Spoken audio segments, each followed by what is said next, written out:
Bueno, el día de hoy vamos a acabar con lo que es diabetes para el día de mañana ver los temas, bueno, las preguntas tipo examen de todo lo de diabetes y síndrome metabólico, ¿ok? Entonces vamos a empezar con síndrome metabólico, que es lo más rápido, pero lo más tedioso. Por lo general, siempre aquí es donde me surgen las dudas de que es que no entendí. Síndrome metabólico es amplia y llanamente machete, ¿ok? Es machete. Hay que aprenderse diferentes valores. Y el síndrome metabólico va a depender de la fisiopatología, que es la resistencia a la insulina. Es igual que lo que es diabetes, ¿ok? Es una de las cuestiones de lo que es diabetes, ¿ok? Entonces, hay diferentes criterios para nosotros determinar lo que es el síndrome metabólico.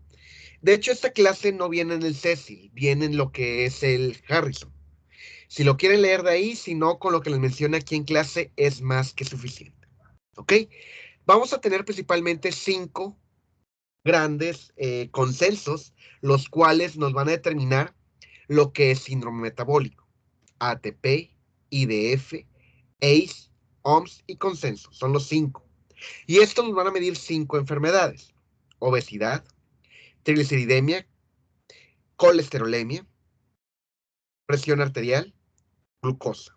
La OMS es la única que nos mide enfermedad renal crónica. Pregunta, puede ser de examen aquí o de pediatría cuando vean pedia endocrino. ¿Ok? ¿Cuál es el único criterio? ¿Cuál es la única organización la cual te mide daño renal? Y la única que mide daño renal es la OMS. ¿Ok? Vamos a empezar con ATP y DF. ¿Ok? ATP. Esta principalmente nos mide obesidad central. Esta no se basa en IMC, se basa en obesidad central. La obesidad central tiene que ser la que se encuentra por encima del ombligo. Ahí es donde tú pones lo que es la cinta métrica para ver cuánto es la circunferencia del paciente. ¿Ok? Entonces, en hombres, si la cintura es mayor de 102 centímetros, decimos que es criterio positivo. Si en mujeres es mayor de 88, criterio positivo. Triglicéridos, no se la quiebre. En todos va a ser igual. En todos va a ser igual. 150. Arriba de 150 ya es criterio positivo. Por eso les digo, es machete. Tienen que aprenderse esa tablita sí o sí para el examen. Ahorita vamos a ver preguntas tipo examen de esto. HDL es el colesterol bueno. En hombres debe estar arriba de 40. En mujeres debe estar arriba de 50. En todos es igual excepto la OMS. En todos los demás es igual excepto la OMS. ¿Ok? Tensión arterial o presión arterial, como le quieran llamar. Si esta está arriba de 130/85 o está tomando algún medicamento como Yecas, Aras, Losartán, ¿cómo se llama? Enalapril, pues se considera positivo. Es igual en todos excepto OMS. ¿Ok? Aunque aquí no te haya puesto que medicamento también se toma como medicamento, ¿ok? Es igual en todos excepto OMS. Glucosa, arriba de 100 miligramos por decilitro. O medicamentos, igual. En OMS no se mide. Ahorita les explico por qué no se mide. Y la única que cambia es la ACE. ¿Ok? Entonces, recuerden esto. Triglicéridos igual en todos, HDL igual en todos excepto OMS, presión arterial igual en todos excepto OMS, y glucosa igual solamente en IDF y consenso. Ya con eso ya le dimos una buena repasada a casi toda la tablita. ¿Ok? Ahora, IDF. IDF fue el primero que propuso y dijo, caray, está bien que midamos la obesidad central, pero ¿qué tal si lo hacemos por regiones? Porque esto era solamente en regiones europeas. Y no en todo el mundo tenemos la fisiología, digo, la fisonomía de los europeos. Los europeos miden hasta 2 metros, son atléticos, la mayoría, no todos. Hay algunos que son chaparritos, con obesidad, etcétera, etcétera, como en todo. Pero el percentil 50 está diferente al mexicano o a otras regiones, a los asiáticos, por ejemplo, a los africanos. ¿Ok? Entonces, ¿qué dijo IDF? ¿Sabes qué? Vamos a hacerlo por regiones. IDF no tiene la región latinoamericana, pero tiene la región asiática, que esos pacientes son casi parecidos a los latinos. Entonces, los que tomamos en cuenta para México son lo de los asiáticos.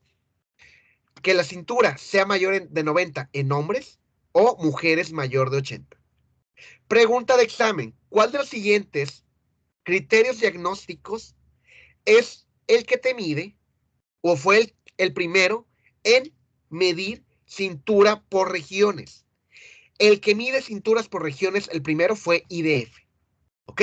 El primero que ocupó la obesidad central en las cinturas fue ATP, pero IDF fue el de las regiones. ¿Quedó claro? Pregunta de examen, ¿ok? Los demás son iguales. Entonces, pues ya los repasamos. ACE.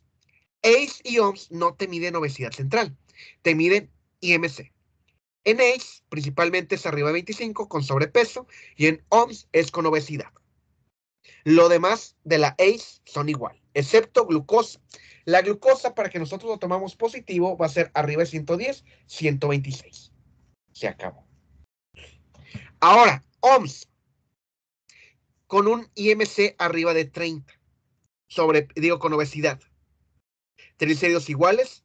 HDL es el que cambia 35 en hombres y menor de 40 en mujeres para que sea positivo. Menor, esto es menor, ¿ok? Presión arterial, ellos toman los criterios europeos de 140/90. Y la glucosa, para que nosotros digamos que vamos a hacer un diagnóstico o un cribado de síndrome metabólico con la OMS, debemos de tener antes prediabetes. Por eso es que no se toma como criterio positivo. Y es el único que te mide daño renal. Consenso 2009. Consenso 2009 es igual que IDF. Pero, ¿qué es lo que cambia? Este sí toma a los latinos. Si te preguntan, ¿cuál es el primer criterio diagnóstico en considerar a la población latina? La respuesta es Consenso 2009. Si te preguntan cuál es el primero que consideró a las regiones, IDF. ¿Cuál es el primero que consideró a la cintura abdominal? ATP. ¿Quedó claro? Son 3 preguntas diferentes con 3 respuestas diferentes. ¿Ok? Este fue el primero, este fue el de regiones y este fue en latinos o en mexicanos. ¿Ok? Entonces, ténganlo en cuenta. Otra cosa importante, acaban de cambiar también los criterios hace poco. Triglicéridos, para que nosotros digamos que es positivo, debe ser arriba de 150 o que esté tomando algún medicamento para triglicéridos, como por ejemplo, bezafibrato.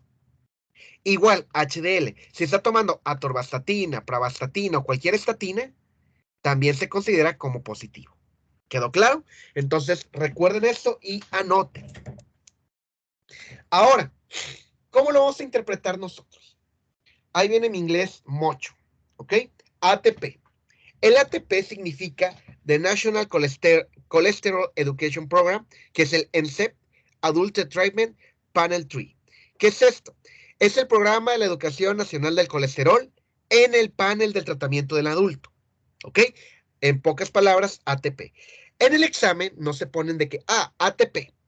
No, te ponen principalmente NCEP. Si te ponen NCEP, recuerden que es sinónimo de ATP. ¿Ok? Entonces recuerden muy bien eso. NCEP igual que ATP. ¿Ok? Para que nosotros digamos que es positivo, debemos de tener 3 criterios. Vamos a decir, un hombre con una cintura de 110, un criterio, con 160 de triglicéridos, tiene 50 de colesterol, pues ese no es positivo, y presión arterial está normal, está en 120/80, pero está tomando enalapril, y glucosa está en 90, pero está tomando metformina. Entonces, ¿cuántos criterios tiene? Pues tiene 4. ¿Por qué? Porque el único que no cumple es el HDL. Entonces, ese paciente es positivo, ¿ok? Y se considera como síndrome metabólico. ¿Quedó claro? Las opciones que te pueden venir. ¿Cómo consideras ese paciente? Paciente con trigliceridemia, paciente con diabetes mellitus, paciente con hipertensión o paciente con síndrome metabólico. En este caso sería paciente con síndrome metabólico. IDF, The International Diabetes Federation Global Worldwide. ¿Qué es esto? En la Federación Internacional de la Diabetes, en la Cumbre Mundial del 2005, hicieron esos criterios. Y para que nosotros digamos que el síndrome metabólico debe tener obesidad, a fuerza debe tener obesidad, debe tener este positivo, más aparte, 2 factores más, ¿cómo se llama? En este, ¿ok? Si no tiene obesidad, no se considera como síndrome metabólico según la IDF. Ahora, la ACE, la American Association of Clinical Endocrinology. ¿Qué es esto? La Asociación Americana de la Clínica de Endocrinología. ¿Ok? Te lo pueden poner en español, te lo pueden poner en inglés. Por eso les pongo las definiciones de las siglas y en español se los estoy traduciendo, porque a veces te ponen la traducción en español. Y para que la A sea positiva, nada más con que sean 3 positivos, más que suficiente. OMS debe tener prediabetes. Si no tiene prediabetes, no se considera. Si tiene diabetes, pues ya se considera también. Más 2 criterios positivos. ¿Ok? Entonces, ténganlo en cuenta. Ese también mide la microalbuminuria. Y por último, ese es el más utilizado en todo el mundo y es el que vamos a utilizar también para examen. Consenso por Estatuto Científico 2009. Este debe tener 3 criterios o más. Se acabó. ¿Alguna duda, pregunta de esto? ¿No hay preguntas, dudas o comentarios? Bueno, me voy a regresar y voy a ir regresando y adelantando, ¿ok? Vamos a leer este cuadro clínico. Paciente femenino de 66 años de edad con antecedente de hipertensión, fractura de cadera y cataratas. En un estudio de seguimiento se demuestran los siguientes datos de IMC de 30, cintura de cadera de 90, hipertensión de 130-90, con tratamiento con el enalapril, glucosa en ayuno de 120, HDL de 45, triglicéridos de 160. Según los criterios del panel de tratamiento en el adulto, ¿cuántos criterios tiene positivos? No sé si le tomaron foto a la imagen o quiere que me regrese.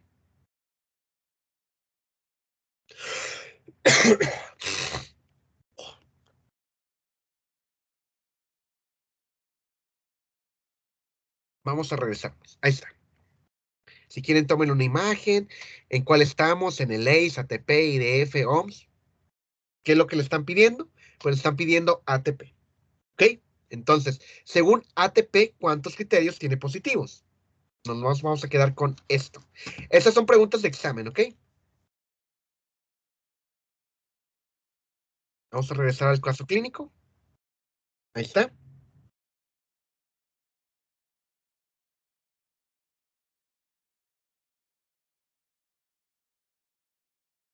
¿Cuántos tiene positivos? Dice que 5. ¿Alguien más? HDL, el medicamento, la presión, triglicéridos y prediabetes. ¿Ok? ¿Alguien más? Entonces serían 4, Diego. ¿Ok? ¿Alguien más? Lo de la presión, aunque esté tomando medicamentos. ¿Ok? ¿Mm? Sí, se sigue contando como positivo lo que les mencionaba. Sí, es correcto. Entonces, ¿serían 4 o 5? ¿Quién da más? ¿Quién da menos? 5. Ah, caray, ¿por qué puse 4? Vamos a desglosarlo, ¿ok? Los criterios: obesidad central, triglicéridos, HDL, hipertensión y glucosa. ¿Ok? Vamos a irnos adelante. Entonces, ese paciente, la cintura, ¿de dónde es? El IMC no tiene nada que ver. Pero la cintura, ¿de dónde es? Es de 88, pues sería positivo, es una mujer. Exacto, dice de cadera. Exacto, Mauricio, dice de cadera. Estas son las preguntas chingativas que pone el departamento. Entonces, antes es el primer caso clínico que les ponía en el curso. Entonces, aquí es donde les decía, aprendan a leer porque esas son preguntas chingativas. Cintura de cadera. Para que nosotros veamos que el paciente debe decir obesidad central o cintura solamente. Si ya te viene un apellido que te dice cintura de cadera o cintura abdominal, ya cambia la cosa. Cintura abdominal es la donde les dije, se mide arriba del ombligo. ¿Ok? Ahí es la cintura abdominal. Cuando lleven la materia de nutrición, van a ver que hay diferentes tipos de cintura. Está la cintura escapular, la cintura abdominal y la cintura de cadera. ¿Ok? Entonces son los principales tipos de cintura, que ahí es donde te miden cuando te van a poner ropa y ahí es donde te miden cuando vayan a hacer el taller de somatometría. ¿Ok? Entonces, lean bien. Los otros, como ya mencionaron, si nos dan la de cadera, no se toma en cuenta. Es correcto, Diego. Entonces, nada más ténganlo en cuenta. Esa fue pregunta de segundas en una ocasión y como lo tomaron de cadera, entonces no es positivo. ¿Ok? Entonces, nada más ténganlo ahí en cuenta. Aunque un chavo le estaba reclamando al doctor, me dijeron que le reclamó y que le dijo, si tiene 90 en cadera, pues va a tener más amplio en abdomen. Y el doctor le dijo, no siempre. Entonces, esa fue su respuesta, que no siempre. Entonces, y ahí se acabó la discusión de esa pregunta. Entonces, si te dicen de cadera, es de cadera. Si no te viene, nada más se viene cintura, se toma como positivo. ¿Por qué? Porque no te están dando apellido y pues por lógica es la única cintura que van a ponerles en el examen. Pero si te viene el apellido cintura de algún lugar, se toma como negativo. Esas preguntas las ponen principalmente cuando llevan primero nutrición que endocrino. No creo que les pongan este tipo de preguntas porque no he llevado nutrición. Cintura de cadera es basura. No, no es basura porque cuando lleven Nutri van a ver que sí sirve para algo, pero por el momento no. Para diagnóstico acá en síndrome metabólico, no. ¿Ok? Entonces, dudas, preguntas, comentarios acerca de ese caso clínico. Bueno, si no hay pregunta, a ver, dice entonces, si hay una pregunta. La respuesta fue 4. ¿Y cuáles son los 4? Presión arterial con el medicamento, la prediabetes, el HDL que debe estar arriba de 50 y triglicéridos que debe estar abajo de 150. Entonces son los 4 criterios positivos. ¿Quedó claro?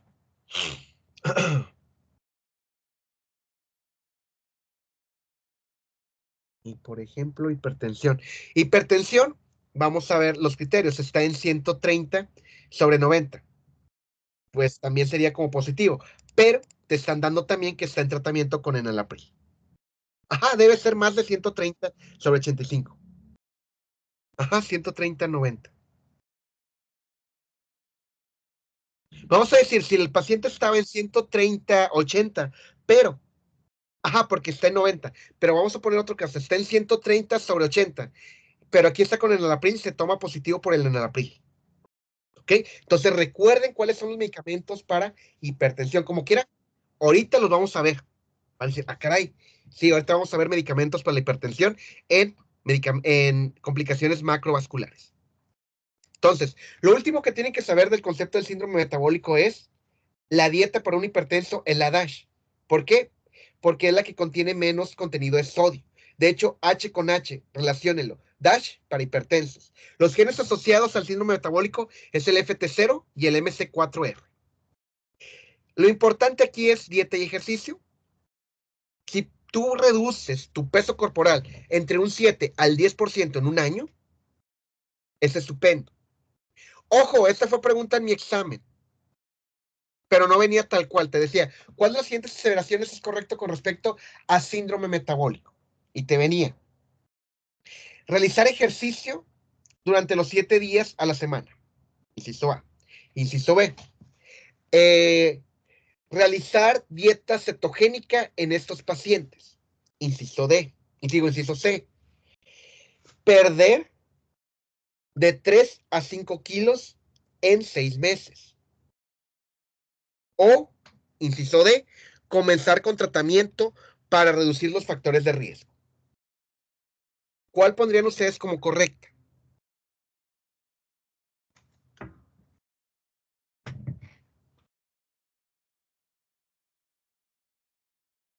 Creo que venía un inciso E que era de 7 a 10 en 6 meses también. Pero bueno, no se los puse.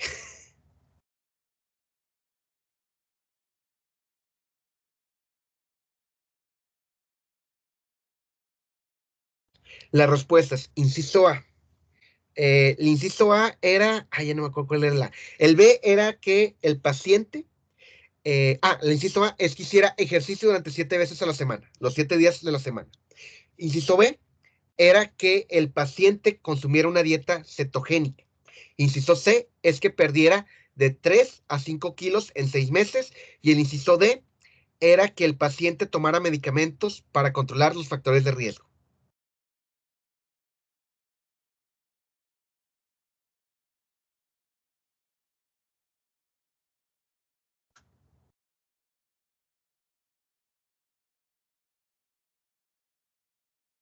Ejercicio, ¿ok? ¿Alguien más? La última, la última.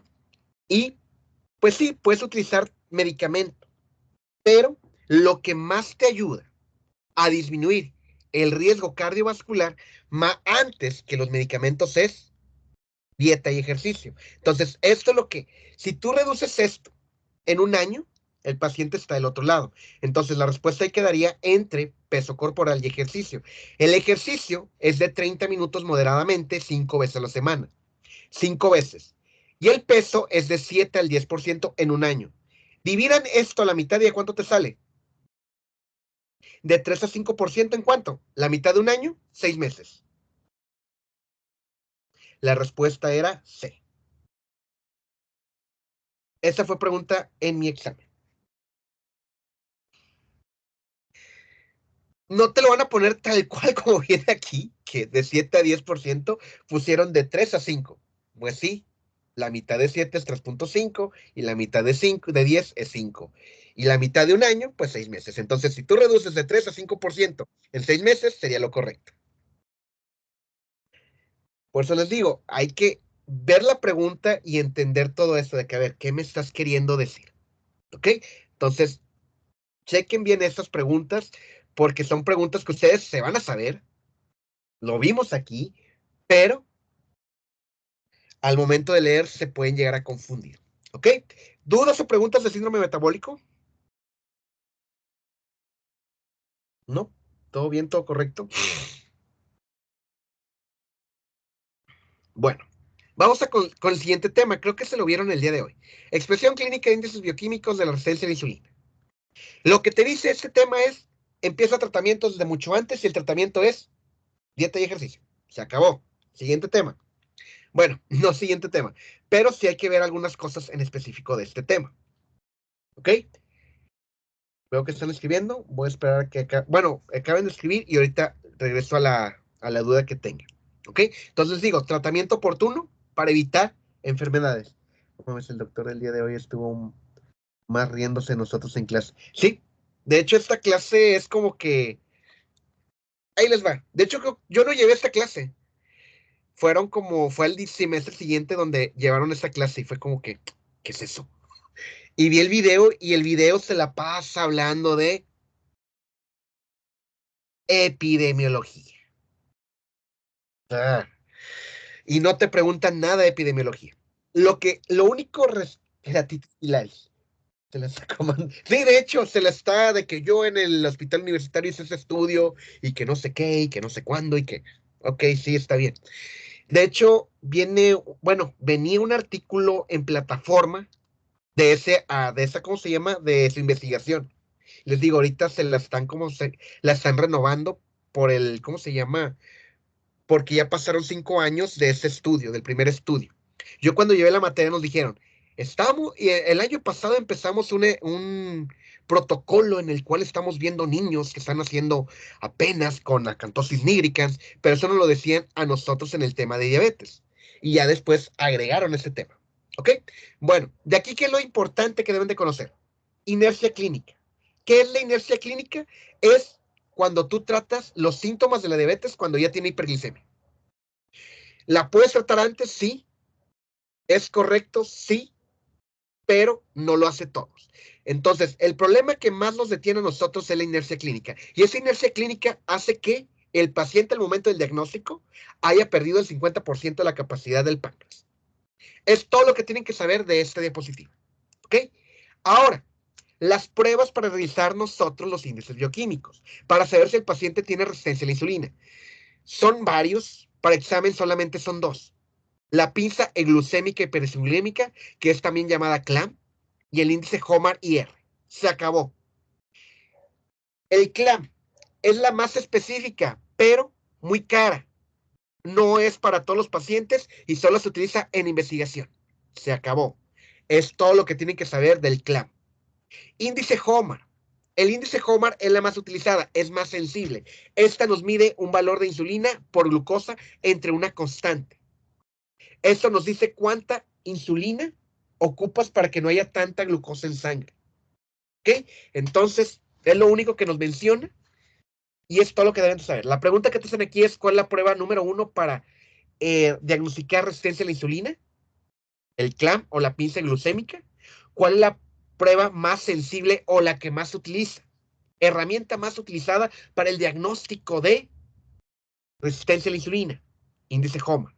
La más específica, la número 1, la que se utiliza en investigación, pinza glucémica hiperinsulinémica. ¿Ok? O también conocida como CLAMP, porque en el examen a veces te ponen CLAMP, nada más. La expresión clínica, como les expresé, hay demasiadas actualmente. También te mencionan que hay alteración en lo que es el riñón, que es una lesión renal aguda, puede producirse, pero estas son las más, ¿cómo se llaman? Las que más ponen los exámenes, que son estas 5. Síndrome ovario poliquístico, pacientes jóvenes entre 15 a 25 años, las cuales tienen dolor en la menstruación y ese dolor es con mucho sangrado. Obesidad central principalmente, alopecia androgénica, les llegas a preguntar si perdieron el pelo, acantosis nigricans. ¿Dónde se presenta principalmente la acantosis nigricans? En dedos, en los pliegues de los dedos, ¿ok? Principalmente en lo que es el dorso de las manos, en los nudillos, ¿ok? Y este principalmente es reversible, la acantosis nigricans, ¿ok? Es una ¿cómo se llama? Ahí nada más se ve acumulación, se decolora la piel por esta resistencia, ¿ok? Reversible. Es igual tanto en hombres como en mujeres.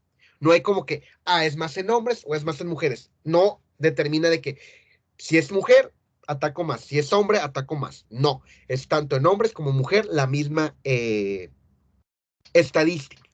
Y por último, la esteatosis hepática. Entonces, todo paciente con sospecha de síndrome metabólico se le tiene que hacer un perfil hepático, un ultrasonido y un FibroScan. ¿Qué es el FibroScan? Es un aparatito en el cual nos mide el grado de, ¿cómo se llama?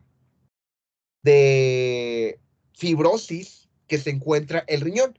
Si el riñón no se encuentra fibrosado, pues nos sale que es un 0%. Y esto principalmente es en pacientes los cuales son delgados. Pacientes con sobrepeso, obesidad, no se recomienda lo que es el FibroScan. Y la intervención farmacológica principalmente debe ser muy intensiva, no farmacológica, perdón, y es dieta y ejercicio. Intensivo. Que el paciente no coma algunos dulces, ¿cómo se llama? Alimentos, etcétera, etcétera. Y eso es todo de ese tema. ¿Dudas o preguntas de índices bioquímicos de la resistencia a la insulina?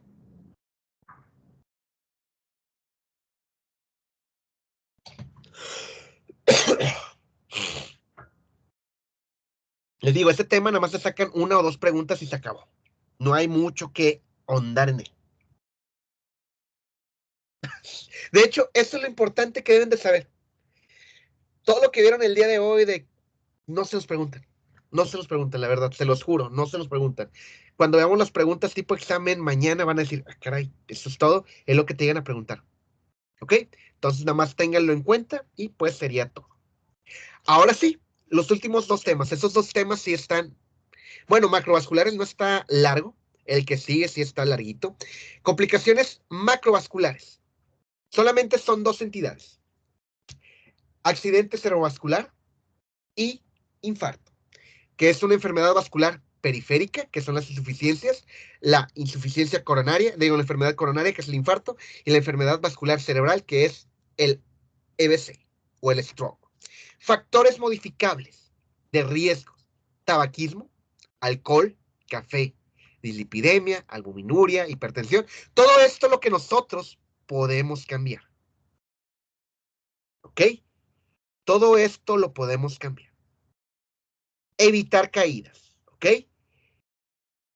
En osteoporosis hace un año y medio, pusieron que cuál de los factores de riesgo no se puede modificar. Y la respuesta era caídas. Las caídas no se pueden modificar. Y muchos decían, oye, pero si una persona de edad va caminando y le pones una rayita amarilla en los escalones, pues se da una idea de que ahí se acaba el escalón y pues ya no se cae. O pones pasamanos y ya no se cae. Pero ojo, lean bien, los factores modificables son evitar caídas. Las caídas como tales ya no se modifican. ¿Por qué? Porque ya se cayó.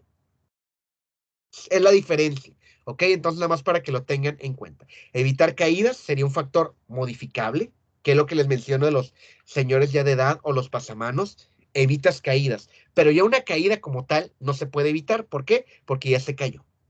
No modificables, todo lo que tenga que ver con el paciente. Si ya tuvo un infarto, si ya tuvo un EBC o si tiene familiares, aguas. Ese paciente puede tener riesgo. La edad, el género y la raza no se puede modificar, pero ténganlo en cuenta. Escala de Framingham. Esta escala está muy bonita. De hecho, hay una página en internet. Ahorita estoy en mi otra computadora, no puedo escribir con el teclado. Entonces, no tengo teclado aquí para ponerles escala de Framingham. La escala de Framingham lo que nos mide es todo lo que vivimos en la anterior diapositiva. Edad del paciente, que tiene 60 y tantos años. Familiares con antecedentes de hipertensión o con infartos. No, que no tiene ninguno. ¿Él ha sufrido un infarto? No, que no. Si sí sufrió un infarto, ¿fue antes de los 40? No. ¿Hace ejercicio? No, que no. ¿Toma café? No, pues que sí. ¿Fuma? No, pues que sí. ¿Lleva una comida balanceada? No, pues que no. ¿Es blanco o es de raza negra? No, pues es que es negro o es blanco. Le picas terminar, le das terminar y ¡pum! Te aparece ahí tu escala de Framingham. Si tu escala de Framingham está por debajo del 15%, tú no tienes riesgo de causarte un infarto o una ACV. Si tu escala de Framingham está arriba del 30%, ojo, puedes sufrir un infarto en los próximos 5 años si no cambias tus actividades. Esto no es pregunta de examen, pero viene en el examen. Ah, caray, ¿cómo está eso? Te ponen un caso clínico y te ponen al final. El paciente se encuentra en una escala de Framingham de 15% o de 18%. No te preguntan, ¿en qué estadio está? Moderado. No. Tú te das una idea de que, está moderado, entonces el paciente debe estar así. Entonces, pues le voy a dar ese tratamiento. En un paciente arriba de 30, recuerden, ya tiene un riesgo de daño cardíaco. Y en diabetes damos medicamentos para enfermedad cardíaca, como es la empaglifosina, que son los SGLT2 y los GLP-1. Entonces, con eso ya te van guiando también al caso clínico. ¿Quedó claro? Les digo, no es para que se aprendan los valores, solamente es para que en el caso clínico no los agarren en curva de que, caray, ¿qué era la escala de Framingham? Y también puede ser como un dato que te ayude para la respuesta. ¿Quedó claro? Porque en el examen te van a poner muchos datos. Les digo, Framingham, usted la pueden realizar. Nada más pónganla así en internet, escala de Framingham, y les va a salir ahí todo lo que tienen. ¿Ok? Entonces, ¿dónde se considerarían ustedes si es bajo, moderado, alto o muy alto? Ahora, las dos entidades que te llevan a tener un infarto, tanto cerebral como cardíaco, son dos entidades. Uno es la hipertensión y el otro es la colesterolemia, que son las dos entidades que vamos a ver aquí. ¿Ok? Hipertensión. Hipertensión, acuérdense, principalmente son estadios arriba de 120 sobre 180, la normalidad, y de 80 a 90. Arriba de esto, consideramos como prehipertensión o hipertensión. Ojo, todavía no ven esta clase, ¿verdad? Creo que es de las últimas. ¿Por qué les menciono esto? Van a decir, ¿qué? ¿Tú no eres el que da el curso? Es que les menciono esto porque hay dos clases de hipertensión. Está esta y está la clase de hipertensión secundaria. Hipertensión secundaria cuando yo la llevé, se la daban al doctor González González. Después se la dieron al doctor Lavalle. Y por último la tuvo, ahorita creo que el que la está dando es el doctor René. ¿Ok? Hipertensión, bueno, las complicaciones macrovasculares la da el doctor Lavalle. Y cada doctor, no sé por qué no se ponen de acuerdo, utiliza cada uno diferentes criterios para diagnosticar. Principalmente los que llevaron Pharma conmigo, les mencioné el semestre pasado que había dos criterios, principalmente a nivel internacional, que unos eran los de la AJ y los otros eran los europeos. ¿Ok? Los dos son muy diferentes. De hecho, aquí, bueno, aquí principalmente tenemos los de la AJA. Los europeos serían arriba de 140. ¿Ok? Entonces, nada más quiero que recuerden eso. ¿Por qué? Porque cuando vean esta clase, menciónenle al doctor que le esté dando. ¿Cuáles vamos a tomar para el examen? Les voy a presentar las dos. Aquí el doctor, ¿cómo se llama? René te menciona los europeos. Digo, ¿cómo se llama? Los americanos. Mientras que el doctor Lavalle te menciona los europeos. Y ahorita les explico por qué el doctor Lavalle te menciona que los europeos. Bueno, entonces nada más es como que ustedes le pregunten al doctor cuáles son los que van a tomar. Aquí vamos a ver los dos. Principalmente los que siempre toman son los europeos, más que los americanos. ¿Ok? Les digo, ya hay que recordar también que diabetes es igual a enfermedad cardíaca, es una enfermedad cardíaca. Y les digo, hipertensión, se tienen que hacer cambios al estilo de vida. El diagnóstico, ¿alguien sabe cómo se diagnostica hipertensión? Tú sospechas en un paciente que tiene hipertensión y cómo la diagnosticas. Bueno, hay tres formas. En realidad son dos, pero la otra es una variante. ¿Alguien lo recuerda? ¿No? Bueno, la que les digo que una es como que una variante se llama la curva de hipertensión. ¿Qué es la curva de hipertensión? Vas a tomar durante 3 días consecutivos la presión arterial. ¿Ok? Y vas a hacer un cálculo de sumas y restas, vas a hacer un promedio. Y si el paciente sobrepasa los niveles de presión arterial, decimos que el paciente tiene hipertensión.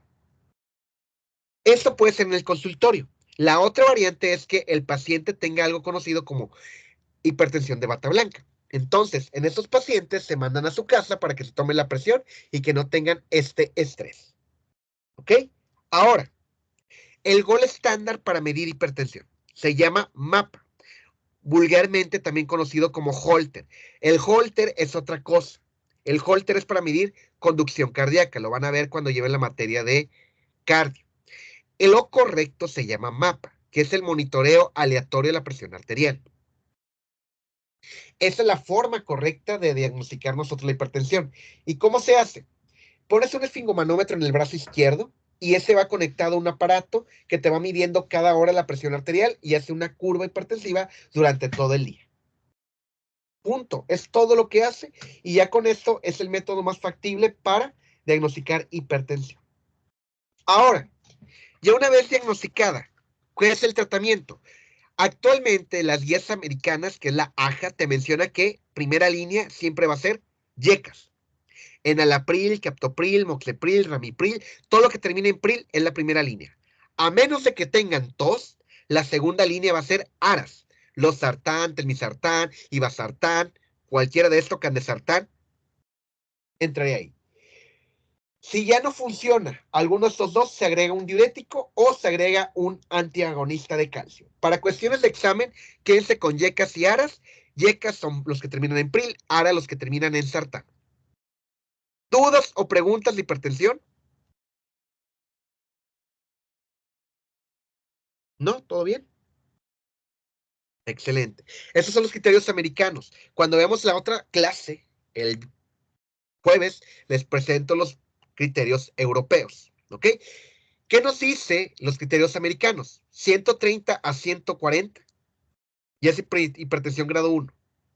Mientras que la europea, para que sea hipertensión, debe ser arriba de 140. Ahora, les explico por qué el doctor Lavalle les menciona. No, utilizamos los europeos principalmente. ¿Por qué? por cuestiones de Secretaría de Salud. No Secretaría de Salud de Nuevo León, sino Secretaría de Salud hablando como tal, a nivel nacional. ¿Por qué? Vamos a decir que tú te vas a la macroplaza, ¿ok? Y en la macroplaza le toman la presión arterial a 100 personas. De esas 100 personas, 70 te van a salir con arriba de 130. Vamos a decir 135. Más de 70 personas arriba de 130. ¿Ok? ¿Y qué nos dice la AJA? Paciente con presiones de 130 inicies tratamiento. Le vas a dar, y ese es un 70% de esa población. Ahora póngalo a nivel estratosférico en toda la población. Más del 70% de la población mexicana va a salir con hipertensión. ¿Cuándo? Te dicen las guías europeas que no es así. Entonces, por cuestiones de salud pública, pues no tenemos tanto medicamento para tratar a toda la población que tenga arriba de 130. Entonces, lo que hacen los doctores es tomar los criterios europeos y si tiene 140 empezamos tratamiento. Porque esos 70, vamos a decir, unos 30 superan los 140. Mientras que los otros 40 no superan los 140. Entonces, los otros 40 no superan ese valor. Por lo tanto, no se le dan tratamiento. Y solamente tratas al 30% de una población. ¿Quedó claro? Eso no es cuestión de examen, solamente es por qué se toman los europeos sobre los americanos. Pero, si me llegan a preguntar, ¿qué es lo que tú harías? Yo en mi consulta médica, lo que yo hago es tomar los criterios americanos. ¿Por qué? Porque hay evidencia. Luego, si quieren, les paso ya que pasen la materia y les va a servir para quinto año, también existe una ADA, pero de hipertensión, que es la AJA, la American Heart Association, que es esta que está aquí. La AJA se actualiza que se acuerdan, cada 5 años. Entonces, el año pasado hubo actualizaciones. Si quieren, luego les paso las guías americanas de todos los criterios de hipertensión, insuficiencia cardíaca y, ¿cómo se llama? Criterios para paro cardíaco y tratamiento de paro cardíaco. Les digo, esto ya para cuando ustedes ya pasen la materia y quieran aprender un poco más. O en vacaciones me dicen, oye, ¿sabes qué? Me interesa lo de la AJA, también mándamelo para estarme actualizando. ¿Ok? Porque de medicina eso se trata, actualizarte, actualizarte, actualizarte. Entonces, nada más recuerden eso y ténganlo en cuenta. Ahora, vamos a ver dislipidemias. Ojo, la principal causa de dislipidemias en México es HDL bajo, LDL alto y triglicéridos altos. Qué padre que viniera así en el examen, pero no. En el examen te quieren ver sufrir. ¿Alguien recuerda cuáles son los valores normales de HDL?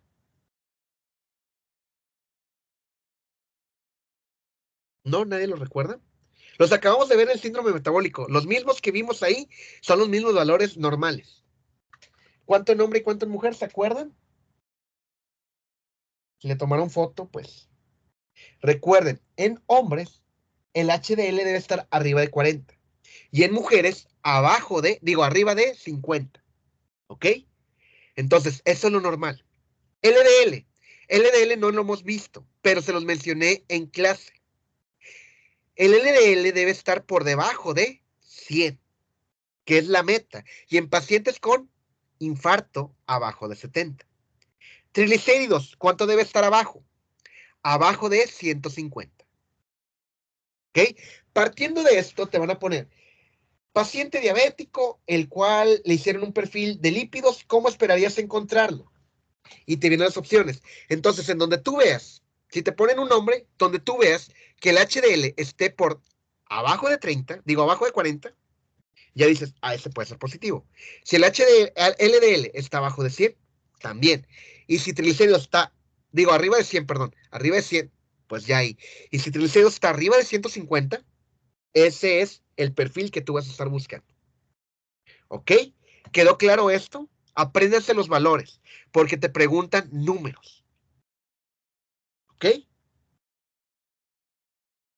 Bueno, ahora, el tratamiento de primera elección para colesterol es estatinas.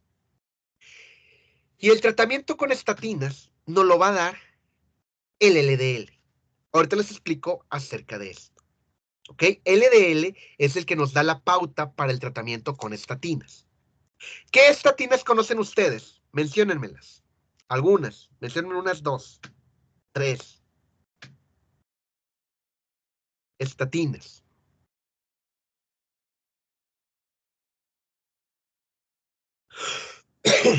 Ok, pravastatina, rosuvastatina. ¿Alguna otra? Ahí viene escrita también. De hecho, qué bueno que pusieron pravastatina porque vamos a hablar de estas 3 principalmente. La otra que también, bueno, ahí la están escribiendo. Atorvastatina, es correcto. Estas 3 son las más indicadas para el tratamiento con colesterolemia, hipercolesterolemia. ¿Ok? Y les digo, la pauta nos lo va a dar principalmente LDL. Ahorita hablamos de LDL. ¿Ok? Pero, paciente que tenga infarto previo o antecedente de enfermedad cardiovascular, cerebrovascular o cardíaca, ojo, a él no le vamos a medir el LDL. A él le vamos a dar estatinas a dosis altas.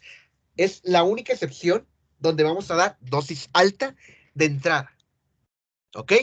Si no tiene ningún infarto previo, no tiene nada cardíaco previo, la pauta nos lo va a dar LDL. ¿Ok?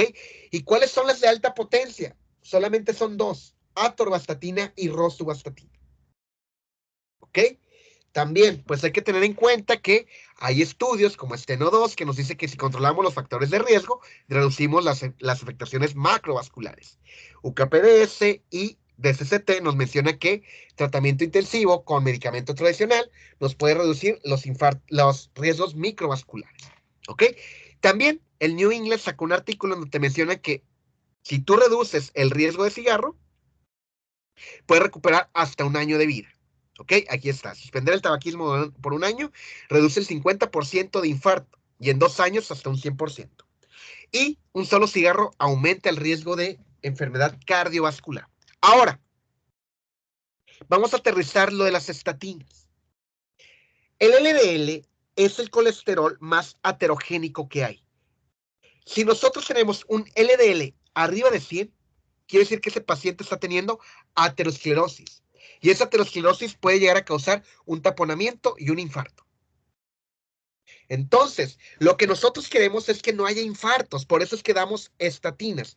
Y si las estatinas se encuentran por debajo del 30%, damos tratamiento a baja intensidad, principalmente pravastatina, 3 veces al día o 4 veces al día, como estemos dando el tratamiento.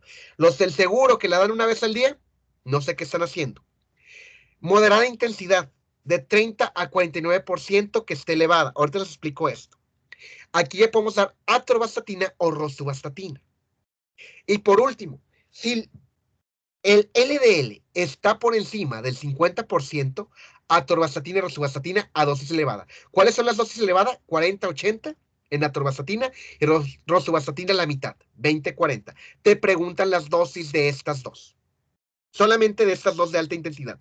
Ahora, ¿cómo hacemos esto? Matemáticas. Lo normal es 100, ¿verdad? Entonces, debe estar abajo de 100. Si aumenta el 30%, quiere decir que está hasta 130. Entonces, de 100 a 129, vamos a dar de baja intensidad. Si el paciente tiene un LDL de 130 a 149, damos de moderada intensidad. Si el paciente tiene un LDL de 180 arriba de 150, se da atorvastatina y rosuvastatina a dosis elevada. Ahora, si el paciente tiene infarto, se da atorvastatina y rosuvastatina a dosis elevada. ¿Quedó claro?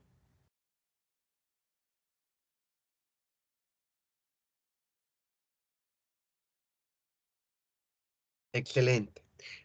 Vean, chequen muy bien esto, estudienlo para mañana, porque mañana cuando hagamos las preguntas de examen, vamos a ver mucho de esto, de lo que vimos también hace rato de hipertensión, de lo de síndrome metabólico, repásenlo bien, ¿ok? Para que les tengan una retroalimentación y les sirva de mejor manera. También, lo que podemos hacer es mañana seguir con clase para que ustedes repasen Y esto lo vemos el sábado, si ustedes quieren. Si no, pues lo vemos mañana. ¿Por qué les digo que hasta el sábado? Para que repasen lo que estamos viendo ahorita. Porque a lo mejor lo ven ahorita y alguien presenta historia clínica mañana, o mañana les ponen examen sorpresa en su discusión, o cualquier cosa. O amanecen enfermos, o cualquier cosa. Y no van a repasar. Entonces lo que yo quiero es que repasen. ¿Ok? Pero si me dicen, no, ¿sabes qué? Si voy a repasar, lo vemos mañana. Y lo vemos mañana, porque el sábado tengo un compromiso y no puedo faltar ese compromiso. Entonces, como ustedes vean. ¿Ok?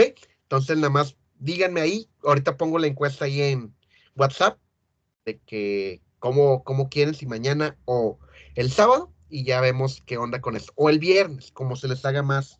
Me pusieron examen hoy en disco y el doctor. Sí, es que a veces llegan los doctores y te ponen exámenes. Mi doctor de gastro siempre nos ponía exámenes, así sorpresa, y nos quedamos sorprendidos.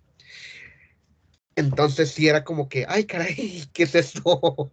Pero bueno, ya ustedes van a estar viendo que muchos doctores les encanta hacer eso. El de gastro era el doctor González González, el que era jefe de departamento hace mucho, de gastro. Muy buen doctor, la verdad.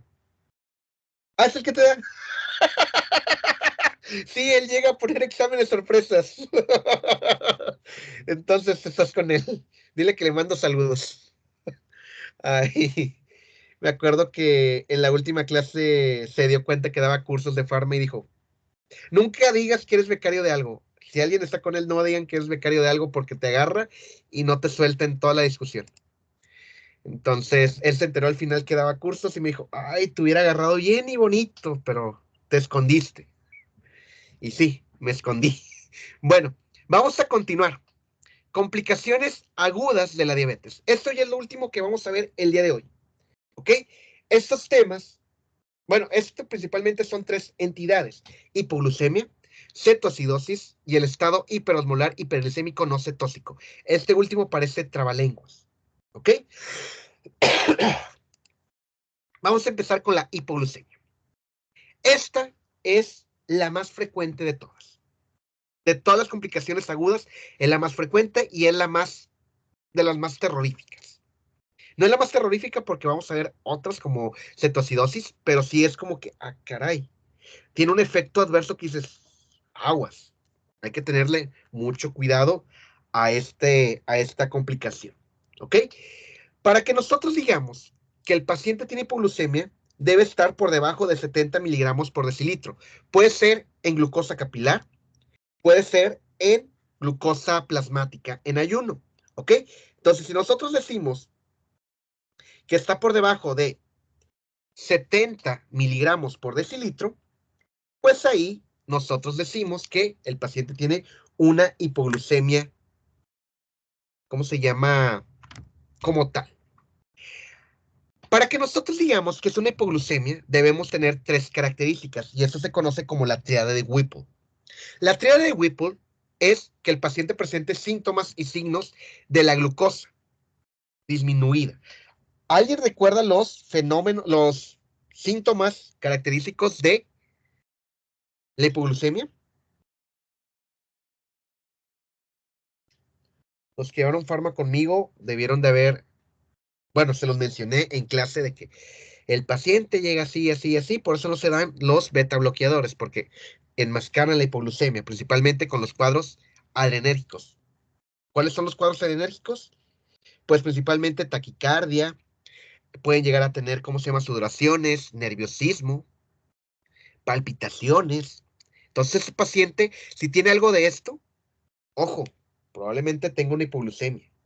También puede llegar a tener un cuadro neurológico. El paciente te empieza a gritar, a tener alucinaciones.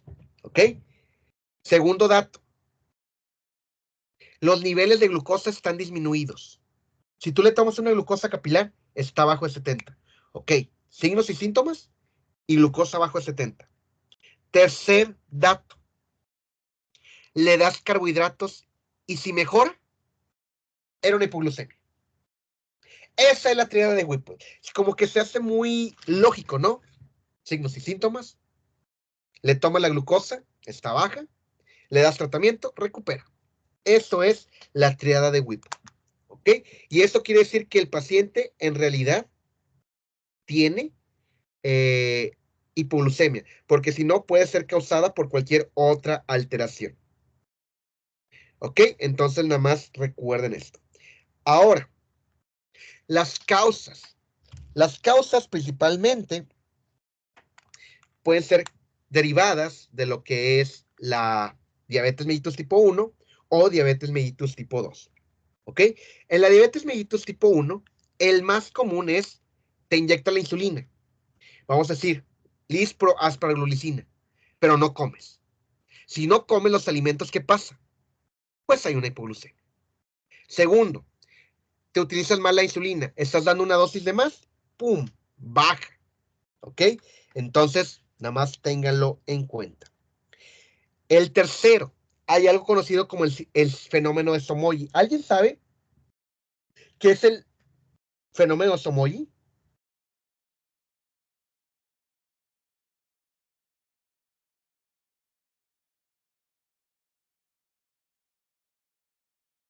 El fenómeno de Somogy. ¿Lo han visto en discusión o les han dicho algo?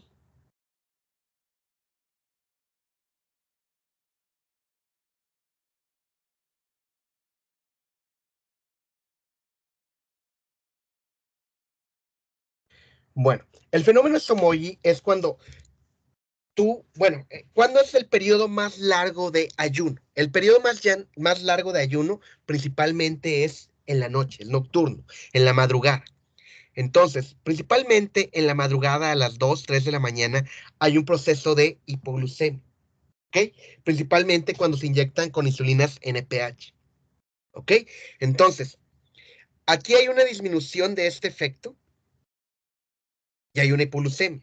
Entonces, hay un aumento de las hormonas contrarreguladoras que empiezan a secretar lo que es la glicemia capilar, digo, la glicemia plasmática, y en la madrugada hay ese efecto, aumenta la hiperglicemia, y en la mañana, cuando se despierta, pues, como hay mucha glucosa, la insulina vuelve a disminuirla, y esto causa que el paciente presente hipoglucemia matutina. Por eso es que les digo, los fenómenos de los picos principalmente se da con NPH, ¿ok? Entonces, hay que tener mucho cuidado con NPH porque puede causar el fenómeno de Somogy, que es un efecto de rebote producido por la administración de insulina demasiado alta. No solamente con NPH te lo puede causar, sino cualquiera de estos se lo puede llegar a causar cuando se da a dosis muy elevadas, ¿ok? Entonces, hay hipoglucemia, hay una recuperación y esa recuperación vuelve a bajar. ¿Por qué? Por el efecto también que se puede producir por el efecto de luna de miel. Principalmente en los pacientes con diabetes mellitus tipo 2 y en los diabetes mellitus tipo 1 es porque se aumentó mucho la insulina y esto disminuye y por más que tú quieras sacar glucosa, la estás metiendo, metiendo, metiendo, metiendo, metiendo, metiendo, causando hipoglucemia. ¿Quedó claro? Es, Esto principalmente en diabetes tipo 1, ¿ok? Cuando la estás metiendo, metiendo, metiendo, pero porque dices una mala administración de insulina. ¿Sí quedó claro? O más o menos. Ok, bueno, ahora, diabetes tipo 2. Principalmente, ¿quién se da? Con pacientes con secretagogos. Principalmente glibenclamida. Por eso les digo, glibenclamida no lo den mucho porque puede llegar a causar hipoglucemia. Que no consuman alimentos los pacientes o ejercicio extremo o que combines con aspirina algún medicamento que se una a proteínas. Por ejemplo, sulfonilurea se une mucho a proteínas, por lo tanto está contraindicado darse con aspirina. ¿Por qué? Porque causa hipoglucemia también. Ahora, los niveles de hipoglucemia, hay tres niveles: grado 1, grado 2 y grado 3. Esa es pregunta de examen de endocrino, de urgencias y de ENARD. Esta es pregunta de ENARD, ¿ok? Entonces, ténganlo en cuenta. Los valores, para que nosotros consideremos nivel 1, es de 70 a 54. Nada más permítanme. Vaya. De 70 a 54. Los síntomas principalmente son adrenérgicos: temblores, taquicardia, diaforesis, irritabilidad, nerviosismo. ¿Cómo se trata? Por vía oral. De 10 a 15 gramos de carbohidratos. La guía de práctica clínica te dice que con 100 mililitros de una Coca-Cola o refresco de cola.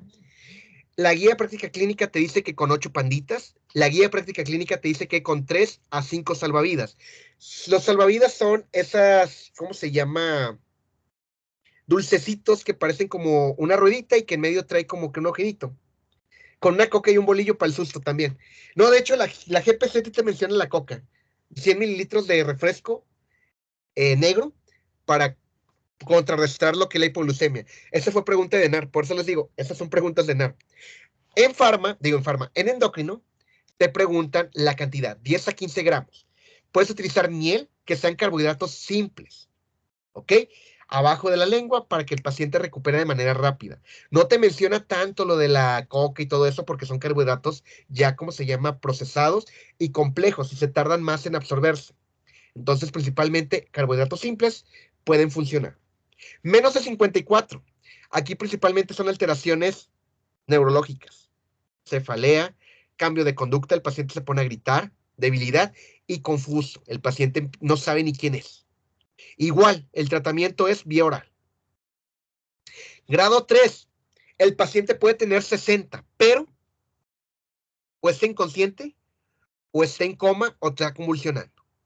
¿Ok? Aquí no hay un umbral. Puede ser desde 60 y tú dices, está en un grado 1, pero si el paciente está inconsciente, ya no es un grado 1, es un grado 3. Y ahí cambia el tratamiento. Es de manera intravenosa, serán 20 mililitros de glucosa al 50% IV o en bol, o 50 mililitros al 20%. ¿Ok? ¿Esto cómo se llama en el hospital? Dextrocon. Ustedes van a ver muchas hipoglucemias en el hospital. Y les van a decir, pásenle un dextrocon a la enfermera. Entonces, el dextrocon son botellitas chiquitas de glucosa, de glucosado, solución glucosada, y se la van a pasar al paciente de manera inmediata. Así solucionas la hipoglucemia. Esto, ¿cómo me causa algo? Ahorita les explico por qué me causa algo. Agudo, te puede causar un infarto si cae muchas veces en hipoglucemia el paciente, infartos, deterioro cognitivo o crisis hipertensiva. Nada del otro mundo. Tener diabetes te predispone a un infarto. ¿Ok? Crónicos. Esa fue pregunta de NAR hace mucho tiempo. Deterioro mental y el síndrome del hombre encarcelado o enclaustramiento. ¿Alguien sabe cuál es ese síndrome? Lo vieron en Anato. A lo mejor les desbloqueo, ¿cómo se llama? Recuerdos de Vietnam. ¿No? ¿No se acuerdan? No, hombre. Bueno, el síndrome del hombre encarcelado. Bueno, ya están escribiendo. Ya olvidé Anato. Bueno, el síndrome del hombre encarcelado es que tú estás consciente en tu entorno, pero no te puedes comunicar con él. Qué feo, ¿no? Estar viendo las personas que están pasando, pero no comunicarte. Por eso se llama el síndrome del hombre encarcelado. Estás encarcelado en tu propio cuerpo. No te puedes mover, no puedes comunicarte, no puedes hacer nada. Exactamente. De hecho, salen Doctor House, salen Los Simpson, salen Malcolm en el en medio, salen eh, mucho ese síndrome, ¿ok? Y que nada más se pueden comunicar parpadeando o moviendo los ojos, entonces es algo muy severo, ¿ok? Entonces, ok, te da un infarto, te mueres de un infarto, pues ya dejó de sufrir el paciente. Pero imagínate, te da el síndrome del hombre encarcelado, el encarcelamiento, así va a tener que vivir de por vida. No se lo deseo ni a mi peor enemigo que tenga ese efecto adverso, ¿ok? Entonces, tengan mucho cuidado cuando ustedes estén dando insulinas o glibenclamida. Por eso es que a mí no me gusta dar glibenclamida, por estos efectos de la hipoglucemia, no porque no me gusta por los efectos de la hipoglucemia, ¿ok? Y nada más les quiero compartir aquí, cuando yo estuve rotando en urgencias, me llegó una señora que se tomó 40 pastillas de glibenclamida, se quería quitar la vida. No se quitó la vida, pero quedó con ese síndrome. La señora sabía lo que estaba pasando a su alrededor, pero no se podía comunicar.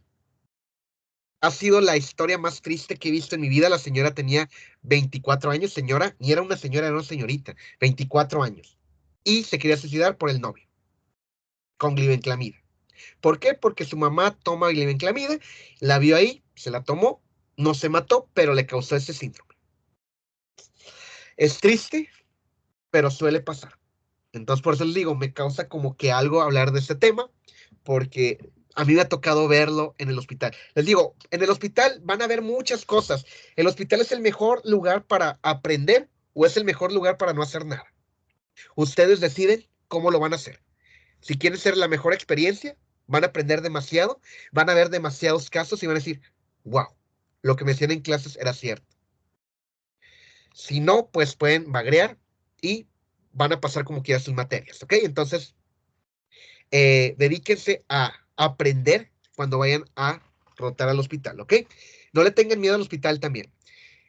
El que sigue también lo he visto en carne viva en mis pacientes.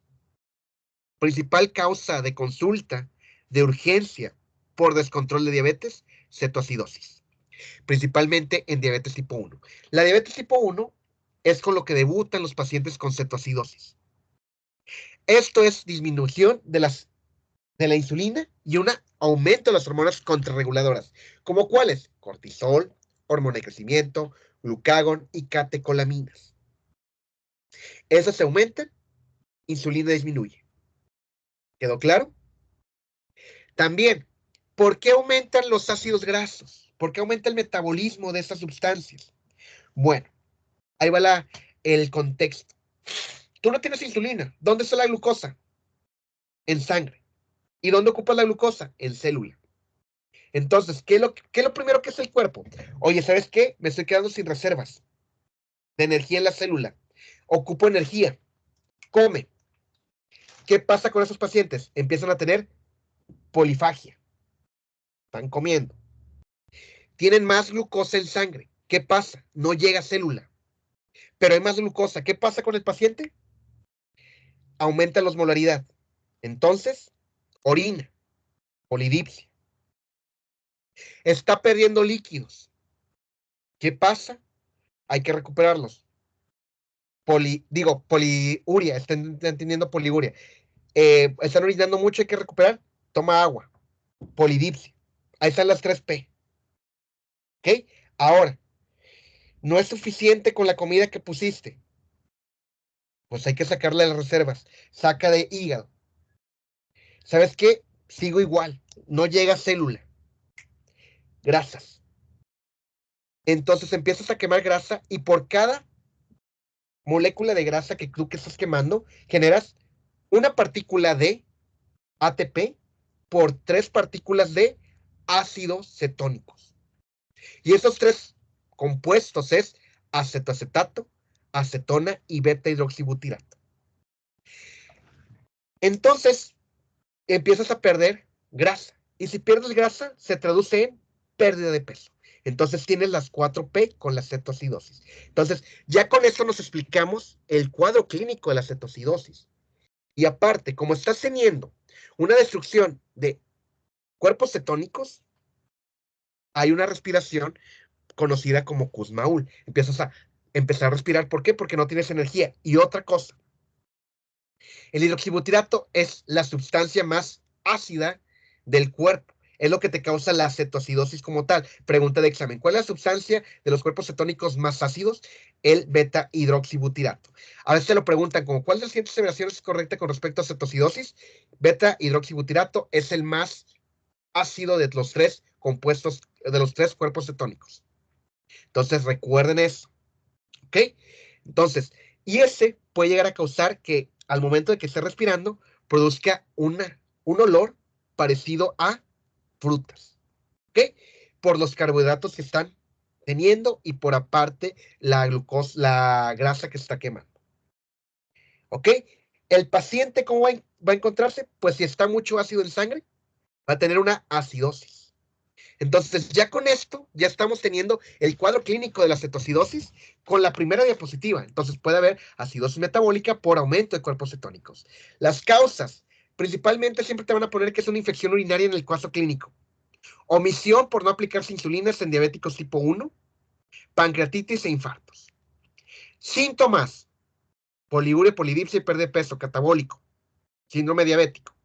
Omnibulación: el paciente, como tiene muchos ácidos grasos, atraviesa barrera hematocefálica y causa sueño. Por eso están omnibulados. Olor a frutas, por lo de la respiración. El paciente empieza a respirar más agitado. ¿Por qué? Porque ocupa oxígeno también para que esa glucosa pueda entrar. Y puede haber hipotermia ya en las etapas finales porque está cayendo en un choco. Criterios diagnósticos. Pregunta de examen. La glucosa debe estar arriba de 250. El pH abajo de 7.3. Bicarbonato menor de 15 milequivalentes por litro. Anion gap elevado por más de 10. Y cuerpos cetónicos en orina y en sangre. En sangre, el más específico es el beta-hidroxibutirato, que es el más ácido. ¿Quedó claro? Ahora, hay otra causa acá que te lo puede llegar a causar. ¿Alguien sabe cuál es el medicamento antidiabético que te puede llegar a causar cetoacidosis? No se los mencioné antier porque se los iba a mencionar aquí. ¿Alguien recuerda cuál es?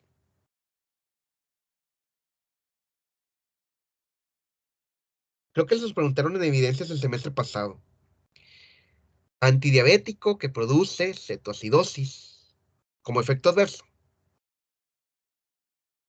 No, anótenlos. Son los de la familia de SGLT2. Pregunta de examen. ¿Qué medicamentos te causan cetoacidosis? SGLT2. ¿Ok? Entonces recuerden eso. Los SGLT2 también te pueden causar cetoacidosis.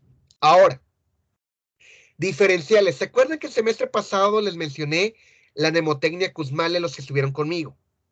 Y que les dije, todas estas entidades tienen anion gap elevado. Es una cetoacidosis con anion gap elevado. Esos son los diferenciales. La K de cetoacidosis, la U de síndromes urémicos, la S de intoxicación por salicilatos, la M de metanol, la A de intoxicación por alcohol, la L de ácido láctico y la E de etilenglicol. Aquí está. Diferenciales. El estado hiperosmolar, pues es el otro que vamos a ver. Acidosis alcohólica por inanición, láctica, urémica, metabólica por medicamentos. Entonces, Kussmaul, les dije, les va a servir para toxi, les va a servir para endocrino y les va a servir para nefro y para neumo. Entonces, acuerden la mnemotecnia Kussmaul que les va a ayudar en todas estas materias. ¿Ok? Entonces, recuerden muy bien eso y ténganlo en cuenta. Tratamiento. Primero que nada, hay que ver cómo está el potasio. Les recuerdo esos recuerdos de fisiología. Te ponen un caso clínico. ¿Y cómo está el potasio? Así igual aquí. Primero que nada, hay que recuperar potasio. ¿Por qué? Porque si tenemos un potasio bajo, ¿qué va a pasar? Podemos causarle infartos al paciente. ¿Ok? Podemos causarle la muerte. ¿Y para qué ocupamos potasio? Para que entre la glucosa a la célula. ¿Ok? Por medio de la insulina. Entonces, vamos a estar gastando potasio mientras inyectamos insulina. Si nosotros no recuperamos potasio, podemos matar al paciente. Entonces, lo primero que hay que hacer es tomar la gasometría y ver,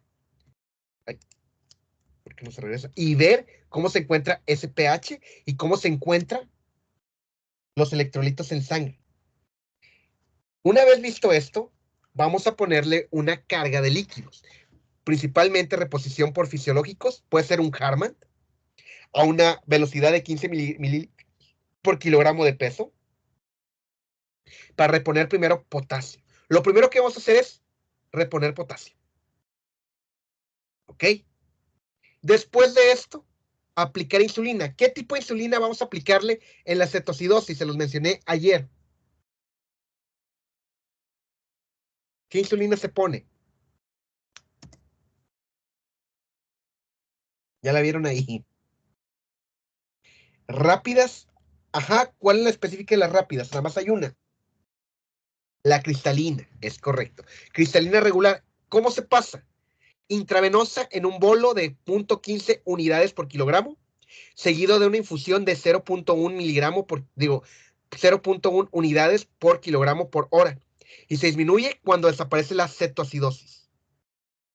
Si no desaparece la cetoacidosis, no disminuyes o no quitas el tratamiento. No vamos a dar bicarbonato, porque si damos bicarbonato causamos una acidosis paradójica. ¿Ok? Por la, ¿cómo se llama? ¿Se acuerdan de la fórmula de Hesse-Dohrn-Seban?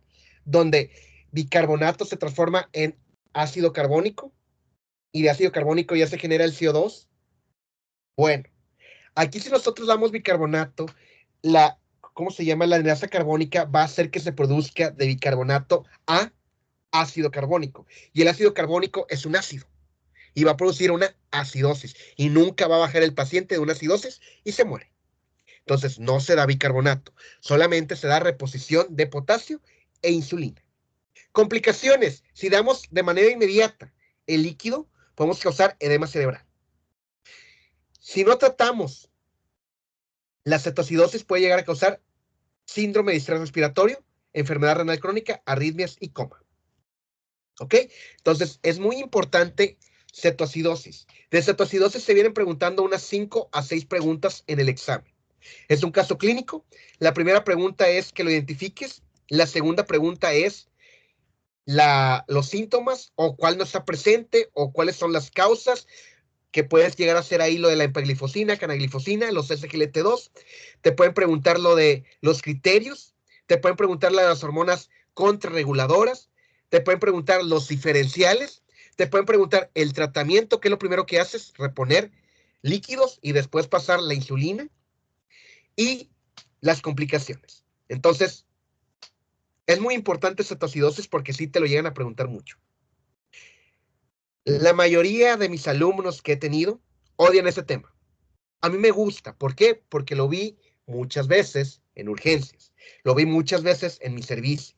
El tratamiento principalmente lo vamos a hacer con monitoreo de 2 a 4 horas de exámenes principalmente de glucosa capilar, electrocardiograma para ver que no esté causando ninguna afectación cardíaca ese potasio disminuido, y el tratamiento se da en terapia intensiva. ¡Ojo! Van a decir, ah, caray, tú acabas de decir que lo viste mucho en urgencias y donde tú estabas.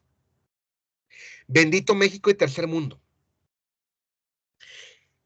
La guía americana te dice que esto se trata en terapia intensiva. Y me tocó verlo a mí con mis mismos ojos en interna, cuando yo estaba rotando en interna 1. Nos llegó una paciente, la cual tenía 17 años. ¿Ok? A partir de 16 años ya pueden estar en interna. ¿Ok? Si se llegan ahí de que no debe estar en pediatría, no. En el hospital universitario de arriba de 16, interna. Entonces tenía 17 años. Bueno, tiene 17 años, porque no sé si sigue viva o no. Me imagino que sigue viva. 17 años. Llegó con una cetoacidosis a urgencias. Le dieron insulina IV con bol.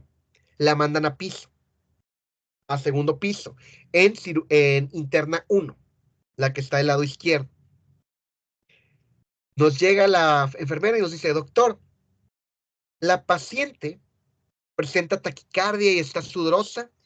Ya le dice el residente, a ver, tómele una glucosa capilar. Ya la checa, traía 50 de insulina, digo, de glucosa. Reduzcan la insulina y pásenle un Dextrocon. Le pasan un Dextrocon y a la hora te dicen, doctor, fíjese que la paciente está en 200 de glucosa. Aumentenle la infusión de insulina y déjenla así. A las 2 horas, doctor, la paciente volvió con la sudoración. Tómenle la glucosa. Está en 50 otra vez, doctor. Pásenle otro Dextrocon y bajen la infusión. A las 2 otra vez, 2 horas después de eso. Doctor, ahora está en 180. Pasen la insulina.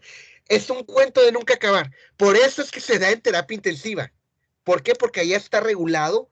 Hay máquinas especializadas donde te van diciendo, está aumentando, está disminuyendo, está así, está así. En interna no tenemos esos aparatos. Entonces, ¿qué es lo que pasa? Jugamos con el paciente, lo cual no es ético. También es lo que podía hacer el residente, no podía hacer más. No podía hacer nada más extraordinario. ¿Por qué? Porque cuidados intensivos siempre está lleno. Un milagro que tú puedas encontrar una cama en cuidados intensivos. Entonces, son específicas las camas y por eso es que se trata en interna. Si a usted les toca un paciente en interna, de esto, chéquenlo. Van a aprender mucho. ¿Dudas o preguntas de cetocidosis? ¿No? ¿Todo bien? ¿Todo correcto?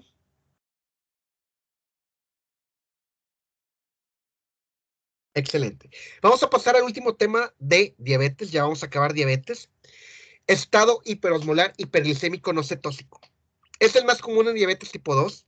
También se le conoce como coma diabético.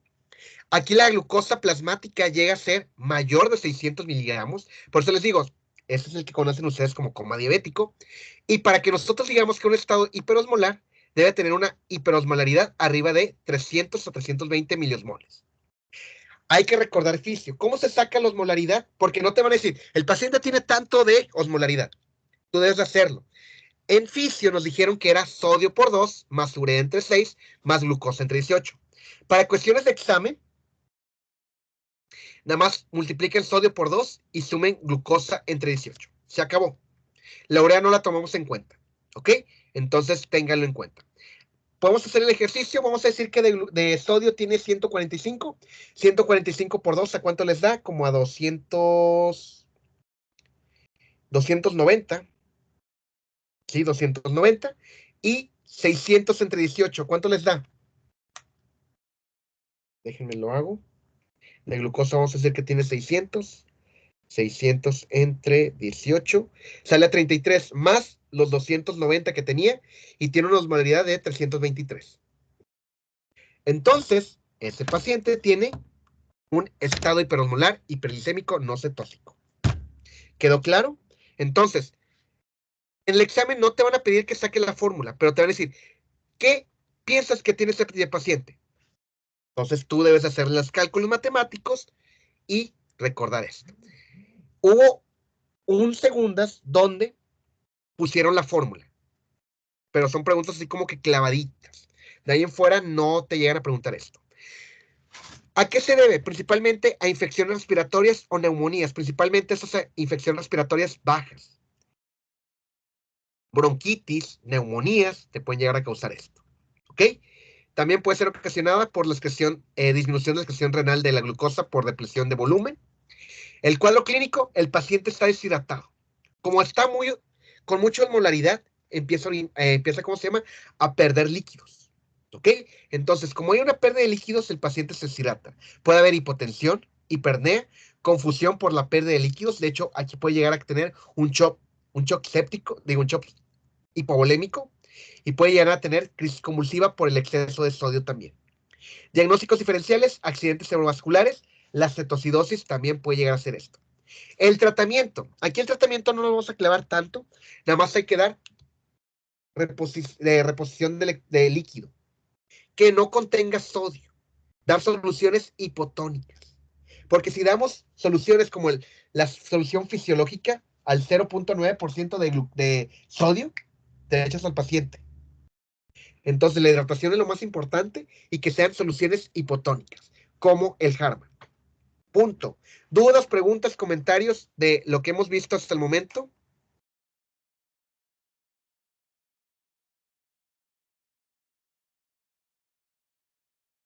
¿No? Ah, me faltó algo. Me faltaron las preguntas de ayer y de hoy.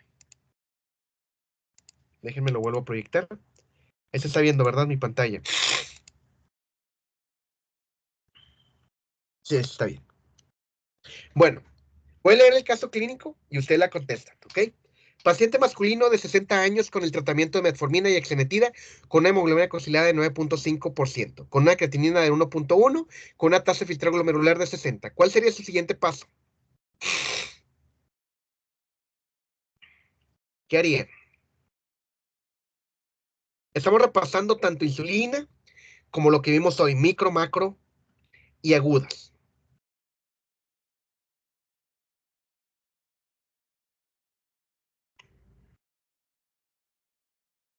¿Qué ponen? ¿Qué ponen?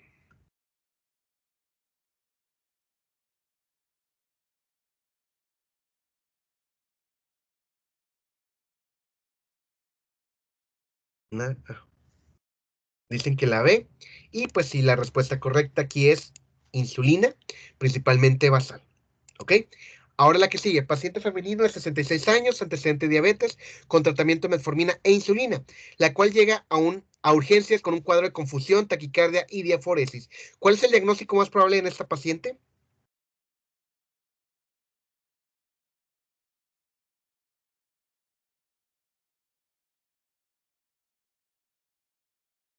Dicen que la B, hipoglucemia. ¿Alguien más? La B, es correcto.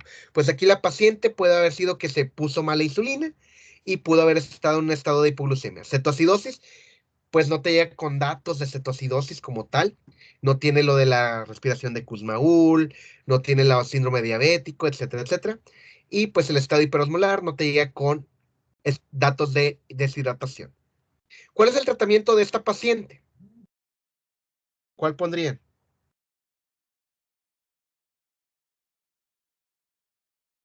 De hecho, si se fijan, no les puse ahí un valor, pero pues así a simple vista, ¿qué lo quedaría? Dicen que B, ¿alguien más? B. Y pues ahí no venía la respuesta correcta, pero la respuesta correcta es dar de 10 a 15 miligramos, digo de 15 gramos. ¿Por qué? Porque aquí se da oral, porque el paciente todavía está despierto. Si el paciente estuviera inconsciente, ahí ya se pasa a dar el glucosado. ¿Ok? De las siguientes aseveraciones son correctas respecto a la triada de Whipple, excepto, ¿cuál pondría?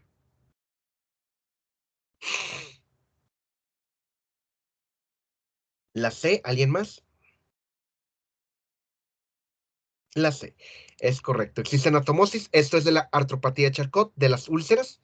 Ceden los síntomas al ingresar carbohidratos a hipoglucemia y los síntomas adrenérgicos como la taquicardia y sudoración pueden ser presentes. COVID no lo veo como, nada más se los voy a mencionar así rapidito. De COVID lo único que quiero que recuerden es los medicamentos que se utilizan para COVID. Para COVID en pacientes graves lo que utilizaban era insulina, pacientes no tan graves, agonistas de GLP-1, inhibidores de PP4 en algunos graves. Punto. Metformina está contraindicado, ¿por qué? Por la acidosis láctica. Recuerden que pacientes con EPOC o con enfermedad respiratoria no se da.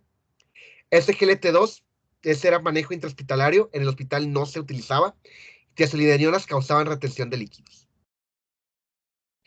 Entonces aquí principalmente la titulación de la insulina, como ya lo hemos visto anteriormente, era el régimen que se utilizaba y pues ahí había unas alteraciones aquí eh, tormentas citocínicas que causaba que había una, ¿cómo se llama? Desequilibrio en todos los órganos y causaba un estado hipercoagulable y causaba un estado de inflamación no controlada, por lo cual causaba la muerte.